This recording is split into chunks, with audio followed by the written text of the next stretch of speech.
scholars. We have to keep it short because of time factor, and the videos cannot really come in very long. Okay, so now moving to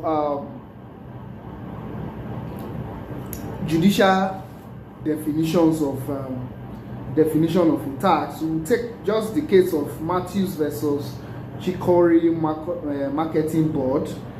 It's reported, it's an Australian case reported in 1938, volume 60, Commercial Law Report, CLR, at page 263. Alright, here the Australian court defined tax as a compulsory exaction of money by a public authority for public purpose or raising money for the purpose of government by means of contribution from individual persons. All right, so this definition looks quite similar with that of Professor Abiola Sani. So we've already highlighted the contents of that definition, but so no need to stress that point any further. What we will just say is that the Australian court also defines tax in that form. Okay. Now I'll also look at the dictionary definitions. All right, there's also dictionary definition. Sorry, I earlier forgot to mention that as a fourth layer. Remember, we said there is legislative definitions. There are legislative definitions of a concept. You have definitions by scholars, legal scholars, and then you have judicial definitions. The fourth layer will be dictionary definitions. Okay, so we have Ayer's dictionary definition, which is that's the dictionary by P. Ramanatha, known as the Ayer's Concise Law Dictionary. It's published by LexisNexis Butterworks in the year 2009. I'm looking at the third edition.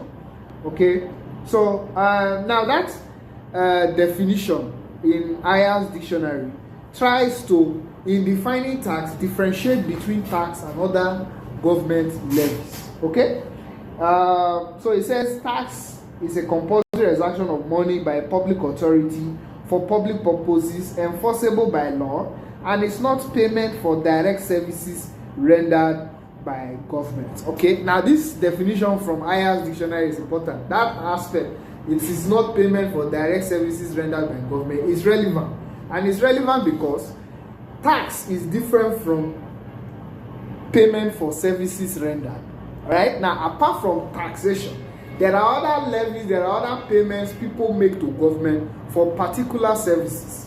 For instance, if you go to a government hospital and you pay for health services, that is not a tax. The mere fact that you are paying it to a government, whether state or federal, does not connote that or does not mean that it's a tax. All right, so that kind of payment is for a particular service. All right, the same thing if you want to process your C of O, money is paid, administrative fees paid for that.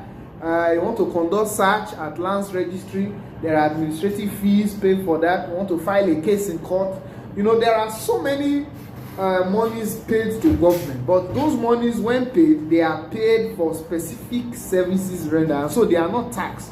All right, so that's what makes Ayer's dictionary definition of tax quite unique and also important.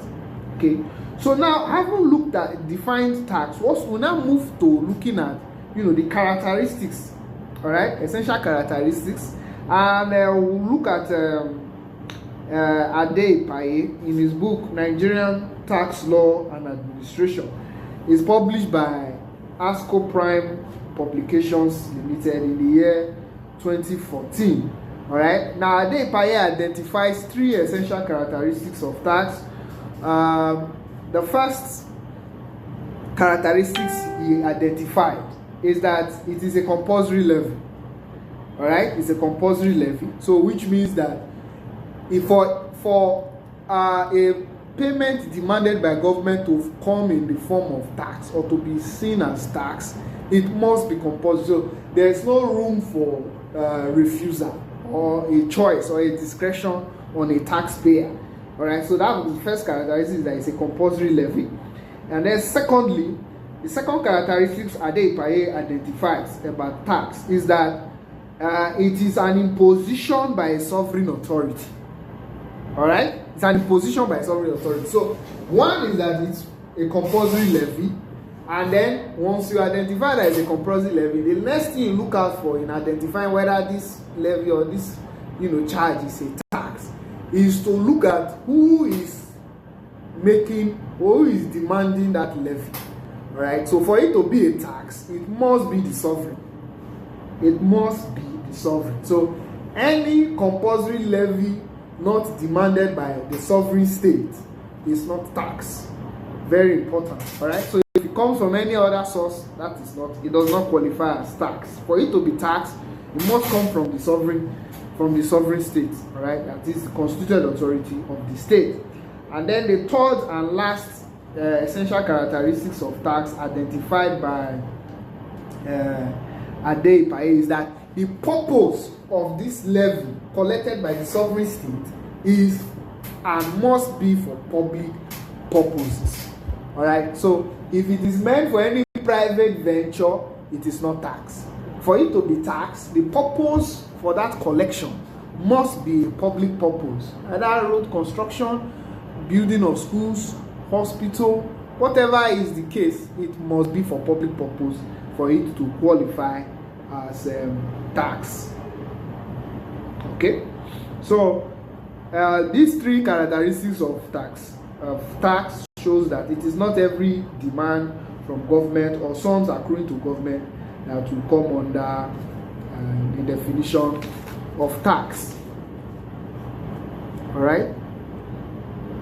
So now, earlier stated that tax is in a democratic state like the Federal Republic of Nigeria, it's a product of democracy.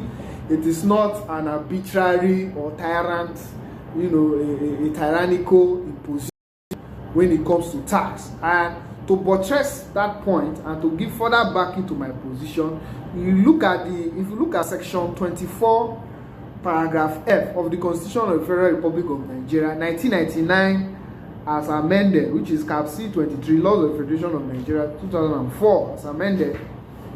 All right, it provides for the duty of a citizen to two things: one, to declare his income honestly, and then secondly, to pay his tax promptly. So the duty to pay tax is a constitutional duty, and is contained in the provisions of section 24F of the Constitution of the Federal Republic of Nigeria. All right. So that is that with respect to definition of tax. Now, having defined tax, we now look at the role. What are the what's the role of taxation in a sovereign state? We have said that it's a compulsory levy, and then demanded by the sovereign, and then meant for public purpose. But in the course of looking at those purposes, you have to look at what are those roles. All right, what are those roles that tax play in the society? Now, the first one of the roles taxation and tax generally plays in society is that it's an income generation. It's a means of income generation for the state, which eventually benefits the public because it's generated and then used for the public. So income generation is one of the roles through which tax play for the country. Sometimes when you have this neoliberal capitalist and social economic theories and battles as to to what extent should the government be involved in state affairs and all that. And you talk about free markets. Government should remove its hand from business and just focus on regulation. And then socialists will say no, government should be more involved in business and other things, and to manage